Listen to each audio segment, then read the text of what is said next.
What is this amalgamation? What is internal reconstruction? What is capitalization? You understand them gradually. Our focus right now is only on your amalgamation. And that is what we'll be starting up straight away. Amalgamation, straight away guys. Amalgamation is most important in group 2 and relatively less important idea in group 1.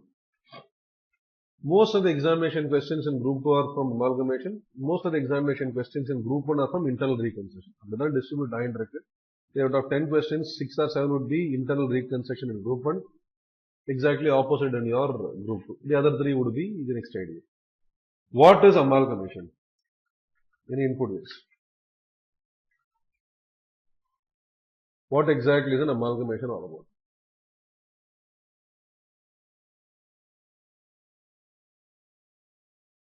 Corporate entities?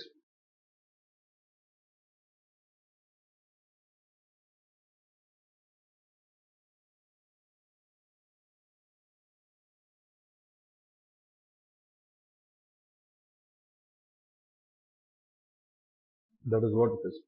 Two or more entities will become one. That is what we call it as an amalgamation. So amalgamation implies that boss, at the end of this entire deal, you will find there is only one company left. What about the other company? I just mentioned. So before, after.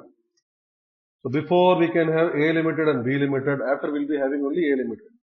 Before we can have A limited, B limited, after we will be having some new company called as C limited. All are amalgamation. So whenever we have any deal about amalgamation, we are looking at what? At the end of amalgamation, you will be having only one company. So amalgamation can result in one existing company taking over one or more other existing companies. Or alternatively, it can also result in one new company taking over two or more existing companies. You're able to follow here? Amalgamation can happen not just between two existing companies, as in like there is always a buyer. The buyer need not always be an existing company. Buyer can always be also be a new company that is being formed. So you are running a business called as A and Co.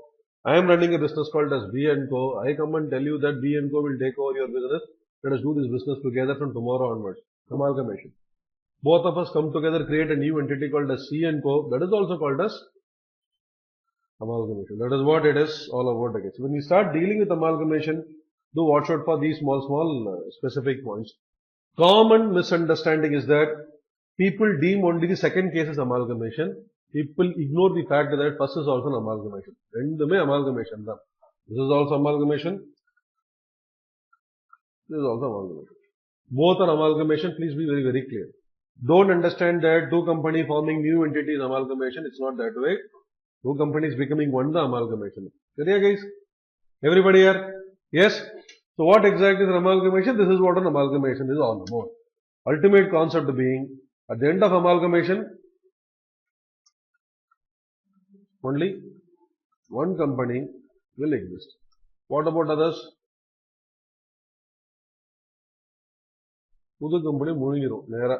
So whatever new company that you are going to form, or whatever be the buying company, would ensure that all the other companies are being totally taken over. So implication being, all the assets and liabilities of the so-called selling company would be taken over by the buying company, the so-called one remaining company. This is what we'll be dealing with, guys.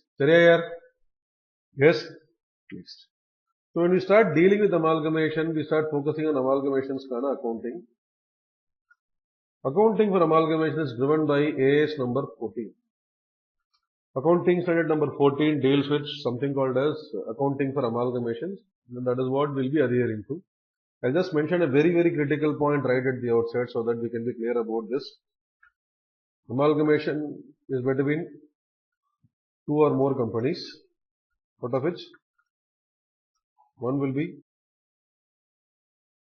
buyer and the others would be what? Deemed as seller. right? AS 14 is applicable only for accounting in the books of buyer or seller. Why?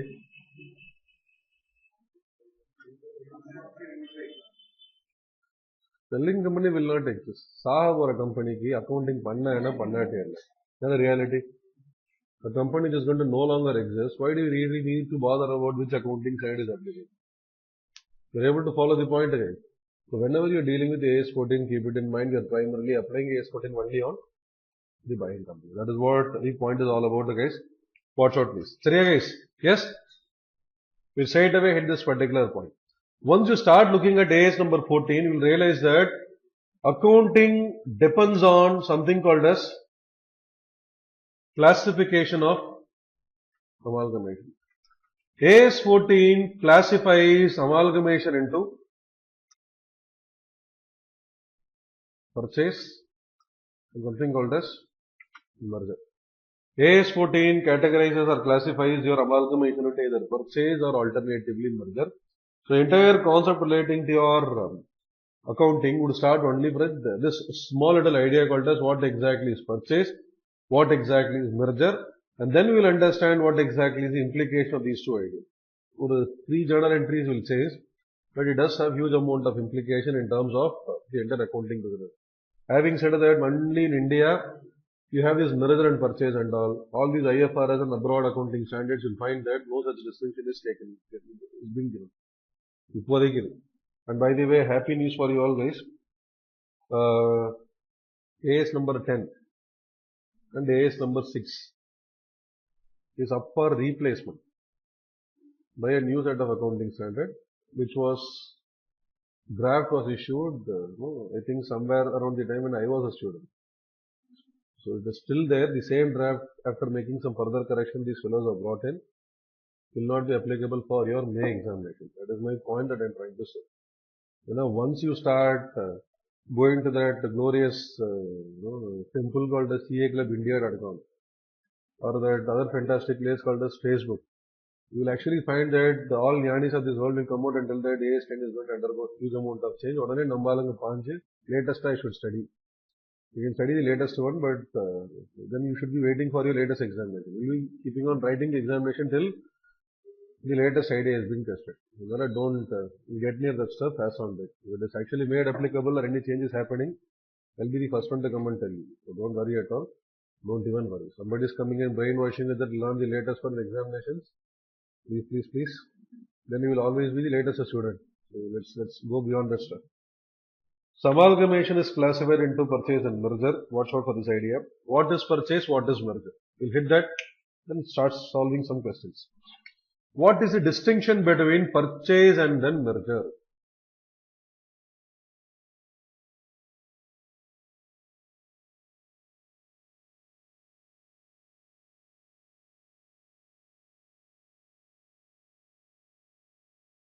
Equal.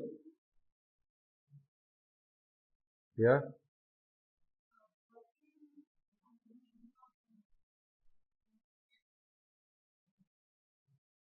You mean to say that case A is purchase and case B is merger. Then the dominance, that example you are using, anything that we need to incorporate in AS 14.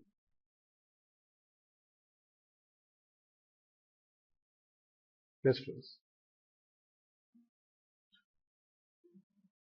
Follow these points. In the idea is something on control. I'll tell you how the entire example happens. Let me give you 2 scenarios.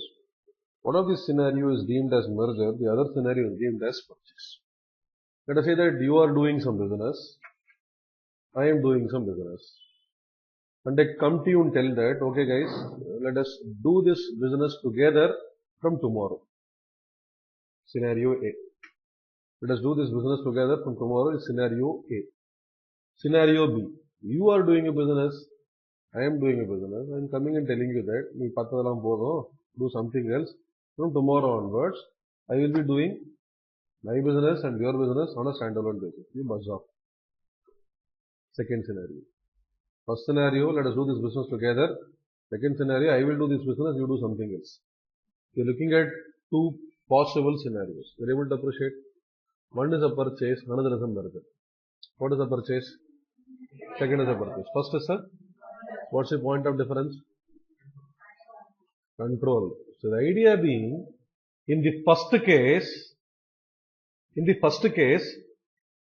you, the seller, continue to own a stake proportionately in the combined entity. Is it not here? Because you are part of the entire running this entire business.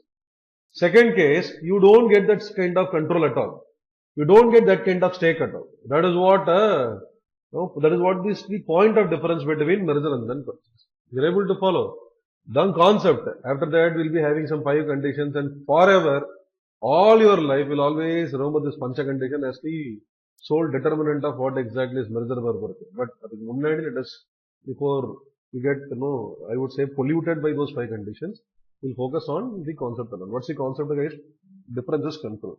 So technically, the idea being, in merger, the seller continues to own or control proportionate share in the combined net assets. Which implies before merger, let's say your company's assets were 10 crores. My company's assets were 30 crores. Combined entities assets are 40 crores. In the 40, you will be having roughly 25% ownership stake. You are able to appreciate the merger. So what exactly is a purchase all about, guys? In case of purchase, you will find that seller does not own any or proportionate share in the combined net assets. I'll just emphasize on that one. Second case, I can say that entire 40 crore can belong to me, the example that I was making in a few minutes back. Or I will say that out of 40, 38 crores will belong to me. You continue to hold or own only 2 crores. 2 crores is a far cry from whatever you were holding before your entire merger business. And that is what we are required to appreciate, guys. I just take care of this. So merger, seller continues to own, control, proportionate share in the combined net assets. Purchase is all about seller does not own any proportionate share in the combined net assets. The idea being, the seller technically, in this case, seller loses his ownership stake due to purchase. Loses, don't think that absolutely lost, seller substantially lost also. We'll see all this. This is your conceptual base. For AS14, we identify something as a merger or amalgamation as a merger if all the 5 conditions are satisfied. We list down 5 conditions. We'll go about knocking them off one by one and then proceeding further. Condition number 1. Business of selling company is continued by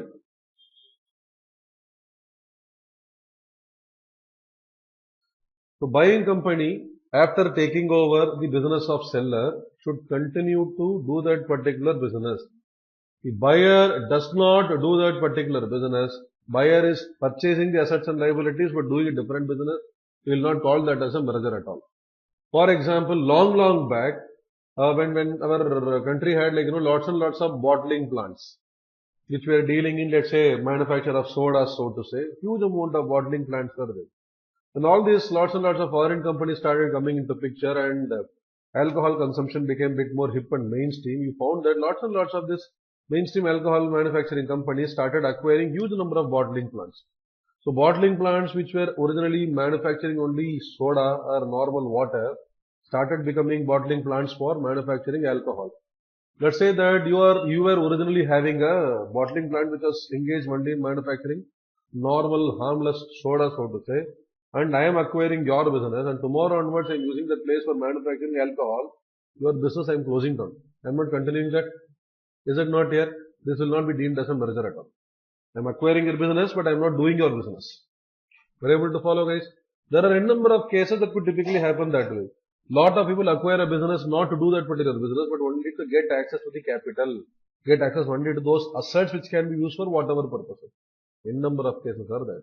So just watch out, guys. Classic would be lots and lots of cinema halls that are being acquired by a lot of people, were acquired by a lot of people in the last 10-12 years. வாங்கிடுவாங்க business அப்படியே amalgamation பண்ணி, you'll find that those cinema halls that are being acquired are later demolished and end up constructing either marriage halls or shopping complexes or some other kind of places. Amalgamation, yes. Continuing the business, definitely no. I'll do something else altogether. Clear, Ayar? Yes? No, I think probably you'll have something on that on your strategic management, but I'm not so sure about that one. You have this whole logic about brand management coming into picture. Wherein people, in a lot of cases, buy a brand only to kill it. You remember there was a detergent soap called as Super 501? Super 501, 501 solid. 501 solid is very famous. Like you have this Arasan soap, 120 soap and all, you had 501 as a very popular detergent bar long back. A lot of people don't know right now. In fact, but do you find that 501 right now? It was acquired by Hindustan Unilever Limited and then killed.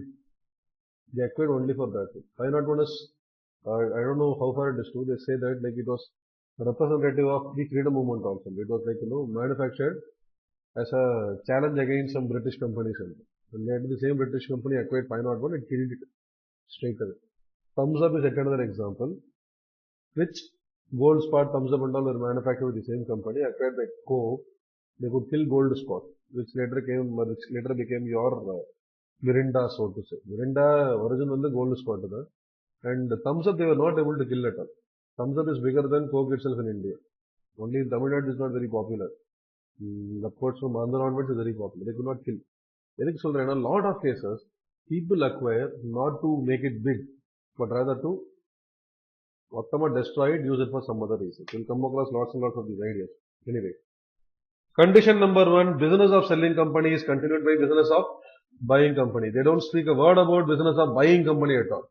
You only tell that seller of the business, you should continue. After I continue your business, can I shut down my business? Yes. Will it be still considered as amalgamation? In the nature of merger? Yes. Condition number 2. All the assets and liabilities of the selling company should be taken over by the buyer. Which implies if as a selling company you got let's say 10 units of assets and 5 units of liabilities, as a buyer I should take over all the 10 assets and all the 5 liabilities. I cannot selectively pick and choose at all. Concept in terms of first condition, since I am going to continue the same business, I should continue to own the same set of assets. I cannot selectively choose some assets at all. But anyway, look at this idea on a standalone basis.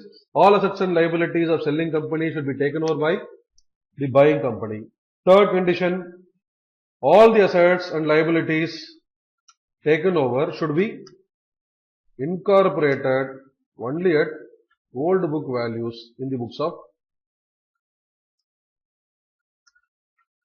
buying company. I'll just emphasize. Supposing you buy an asset from me, normal cases. You are buying an asset from me, let's say for some 10 lakh rupees, your asset. In your books, you will record that asset at what value? 10 lakh. Supposing I tell you that that asset was carried in my books for 7 lakhs, will it make any difference to you? Will it or it won't? It won't. Because as far as you are concerned, you paid only 10 lakhs for that asset. You will record that asset only at rupees 10 lakhs. This is a convention. But once we come down to amalgamation in the nature of merger, you may pay me 10 lakhs to buy that asset, but in your books, you should show this asset at what price? 7 lakhs. At what cost? Only 7 lakhs. That is what the third condition is all about. At whatever value an asset or a liability was appearing in the books of selling company, at that value I should be reflecting these assets and liabilities in the books of buying company. Clear, guys? Everybody here will be taking over assets and liabilities at what value? The same value as it was appearing in the books of your selling company. Idhikku there is an exception. I'll come to the exception and all separately. Right? Keep this idea in mind. Condition number 4. Shareholders holding at least 90% of paid up equity capital should become shareholders of buying company. So shareholders holding at least 90% of paid up equity capital should become shareholders of your buying company. Notice carefully, I am emphasizing the word called as only equity share capital. And this particular point is often the reason for a lot of people missing out on marks in the examination while writing it down. Common statement, 90% of shareholders. There is nothing called as 90% of shareholders. It is shareholders holding 90% of paid up equity capital. It is also not 90% of equity shares outstanding. It is 90% of paid up capital, because we will come across instances where under your share capital could be split into shares of 10 rupees, shares of 100 rupees and all. So the idea is only about 90% of paid up equity capital. So watch out for this particular point at a later point in time as well. This is your critical point. So the idea being, supposing the selling company has got say 100 crore rupees worth of equity share capital, of that people who are holding at least 90 crore should become shareholders of buying company. We will see how exactly these ideas will happen shortly. Then, last condition,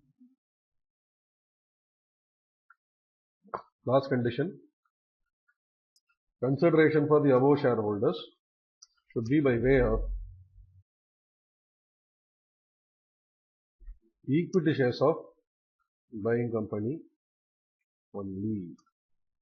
Exception in case of what we technically call it as fractional shares can be settled by cash. Again here, let's not worry about this exception or what exactly it implies. Just quickly make a note of this particular idea. As we take up different questions, we'll be able to appreciate all these logics on a sequential basis. Just quickly update this particular stuff.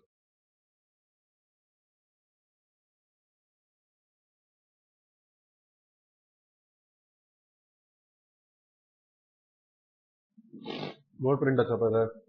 Yeah? Everybody guys?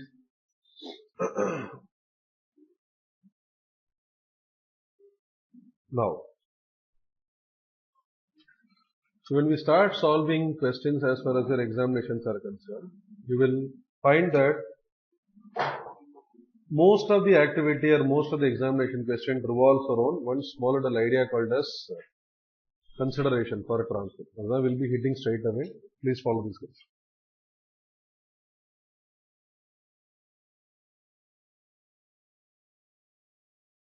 Follow this here. So we'll be hitting some idea called as consideration for transfer. We will link all these ideas to whatever we are discussing till now for a period of time. Look at this idea please. What exactly is consideration for a transfer?